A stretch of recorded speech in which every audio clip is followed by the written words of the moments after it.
Hello mọi người, sáng hôm nay mình đi thăm bãi. Tiện thể mình nghe mấy con gà rừng ở trên đá núi đó. Mình ngụy trang hết người mình để mình lên mình núp trên đó mình rình con gà đó mình nói cho mọi người xem nè.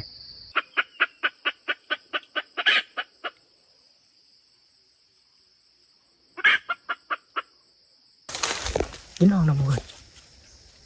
Câu này trên đó thôi. Anh nói cho mình núp ở đây nha. Mình rình biết là hắn xuống gần đấy luôn mọi người. Mình ngụy trang cái kiểu này là không bao giờ phát hiện mình nha mọi người. Để mình quay một con đừng gò trên kia rồi. Để mình quay cho mọi người xem nè. Đây mọi người. Cua keo mọi người.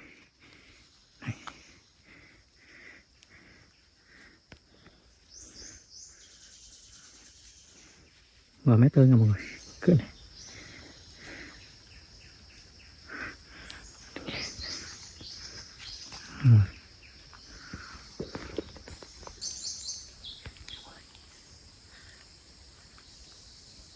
Cua keo mọi người.